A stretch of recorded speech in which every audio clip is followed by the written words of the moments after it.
Yo, Good day, mate. all right, mate. How you doing, mate? All right, governor. I'm doing great. How you doing? Well, listen, all I see is you all over the internet calling people out. We posted your new video, so you've gone like 0 to 100 from this injury that you had straight back to it. I get the impression you're Yeah, hungrier than ever. yeah. I'm hungrier than ever. I feel great. The surgery couldn't have went any better. Like it feels like my shoulder is like even better than it was, when I injured it. So I'm excited to Well, I, to I get guess back. I guess coming off the injury, we don't know how long that was there. You know, Yeah, yeah, exactly. Until I fully injured it to where I couldn't compete, we never knew if it was actual, longer than what we knew.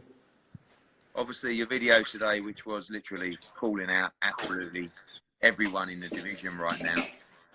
When do you think, obviously, plan to fight around July time, Corona pending, and we hope to be in action then. But all these guys, you literally want to line them up and get them ready. Let's talk about the Ryan Garcia fight as well, because for me, when you talk about the politics of boxing, that's a fight, obviously, two broadcasters, same broadcasters, Golden Boy we work with as well.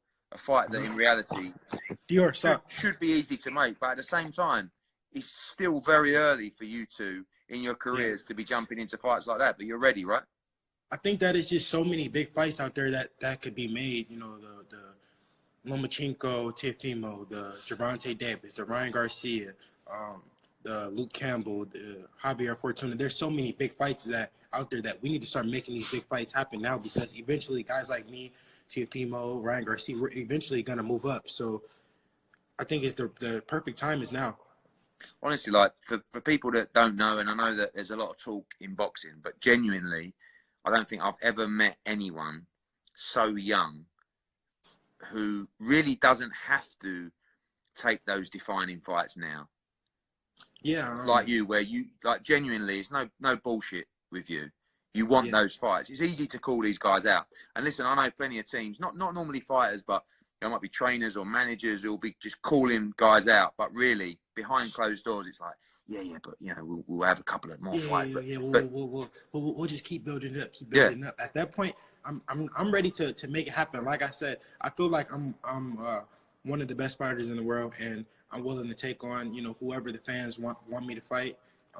It's not I'm just not doing it for a clout or anything like that. I'm doing it because I believe in myself. I believe in my skills, and I know that I'm the real deal. and obviously, if you are the real deal and you land those mega fights, it's just gonna snowball from there and spiral out of control to Yeah, superstardom, and that's what you want, right?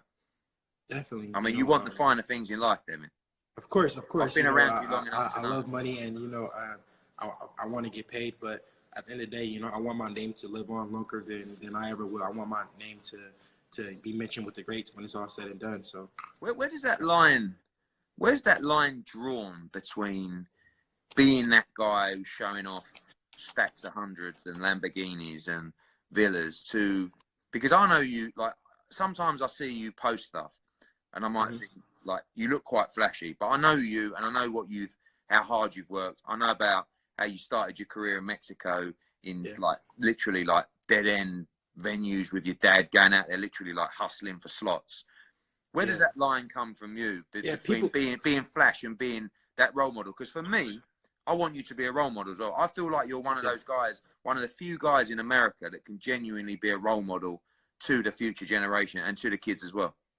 Yeah, it's about having a balance. I want to be a role model. I want the guys to be motivated, also be motivated to that I'm not only just a student of the game. I'm not only 100% focused, but I'm also I'm getting paid well for what I'm doing. So they know that if they look up to me and they watch me, that it leads to a great path, and you can make a lot of money. Obviously, you come over to the UK recently. Just like tell me a little bit about your experience with UK fight fans. All the American guys that we work with as well say, like, my Twitter's like I've got so many UK followers Yeah, yeah, now. And obviously, when we came over, I wanted to put on that workout for you, and I was a little bit worried, like who might turn up. And it was one of the yeah, busiest workouts we've ever done. It was amazing. yeah. Yeah, it was crazy, like the feedback that I got from the UK. It was crazy because the other day I had a dream about me, like I was in the UK. I don't know, which is weird. Like But you know, it was fun being in the UK. I want to come back, you know, soon when all of this is over with and everything is settled and it's safe to travel. I eventually want to go back to the UK. Let's look at that lightweight division. We know we got Javier Fortuna against Luke Campbell. We know you want to be reinstated as WBC world champion as well, because everything with the coronavirus, you're no longer unavailable to fight. But talk us through the Campbell Fortuna fight and your thoughts on Luke Campbell. For me, it's a natural fight for you guys to make at some point as well. You know, talk about possibly doing that fight in the UK, and you know, I know that's a fight you like as well. But what happens in the Campbell Fortuna fight? Break that down for me. I think it's a 50-50 fight. Any one of those guys can beat each other on any given night. I feel like Luke Campbell, he's a good fighter, Olympic gold medalist. You know, I take nothing away from him. You know, he went in there, he put up a good fight against Loma. You know, he showed that he was a force in the lightweight division. But every fight that he's pretty much stepped up against, or every fight that was actually a step up, he pretty much lost. So, you know, I can't really, you know, say that he's, you know, really one of the top guys. I feel like that is a fight that I would want. If he beats Fortuna, if I don't get reinstated as the WBC lightweight champion, then the winner, I would love to fight. But I feel like they should reinstate me because I got stripped because I wouldn't have been active to fight my mandatory. But the two mandatories never fought. So what sense does that make if I'm able to fight the mandatories? Bring it on with whoever it is. Your thoughts going into a potential fight, undisputed fight with Teofimo Lopez against Lomachenko? Do you give Teofimo any shot in that fight? Yeah, I think that he definitely has a puncher's chance. You know, he's a young, hungry fighter. He's going in there with, you know, everything to gain, not much to lose. So I feel like he's gonna go in there and give it his all. So he definitely has a chance to win the fight. Yeah, when we talk about moving up, I know like the Abdullayev fight, you made the weight right. Did a lot of travelling around before the Staples Center fight, but right now the game has changed so much at 135 that it's really worth hanging around there. How have you found your weight since you come back from the injury? Because I know when we met in Miami, you were saying you were surprised how light you were. Yeah, since I've been off, it's crazy how much like I lost weight. I think because I was just doing so much conditioning that I was building muscle mass. That since I've been able to rest and recover, the weight has been like it went down. So I feel like I can make 135 easier. I'm much more motivated and I'm ready to face my mandatories. That's more than any other fights right now. That's the fight that I want because I want my belt back. I'm hungry. I'm motivated and I'm ready to go.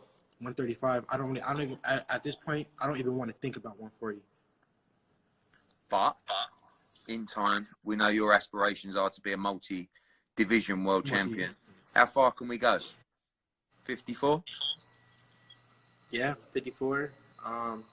Floyd told me that he thinks I'm gonna be, you know, eventually a 160 pounder. I don't know. We got to see, but we're gonna take it one weight class at a time. And what's happening in? You're in Vegas, right, at the moment? Yeah, I'm in Vegas. What's life like there in the quarantine? Yeah, it's actually pretty good. That must just be the weirdest thing to see Las Vegas on lockdown. Yeah, it's like ghost town. It's not like you go on the strip and it's not one car on the strip. It's pretty much like ghost town. But I really just been staying in the house as much as I can. Just you know, and, like I have like maybe like some of my family members over, like you know, very few the immediate family. But other than that, I've been just trying to stay away from people and stay safe as much as possible. Cool. Well, Dev, listen, thanks for tuning in. We've been on for over an hour now, and a little message for the US fans, the UK fans, everybody around the world. Tough times. Thank you for all you guys, you know, supporting me. You know, when this tough time is over, I'm gonna be back in the ring. You know, everyone stay safe, and hopefully you guys see me face my mandatories and become WBC, you know, lightweight champion again. Well, you are WBC world lightweight champion. It's simple as that. So let's see you defend it this year, and let's see you have that big fight. I want the Ryan Garcia fight. I have to be honest. Yeah, I think that is a massive fight. Like in terms of the two of yours profile, you're both great role models, great ambassadors for the sport. I think we can do that 1, 2, 3 times. It's a brilliant fight. I'm on to DAZN, Golden Boy. Let's make it happen. But summer return for Devin Haney. We'll see you soon, my friend. You guys, thank you. Cheers, Dev. Bye, mate.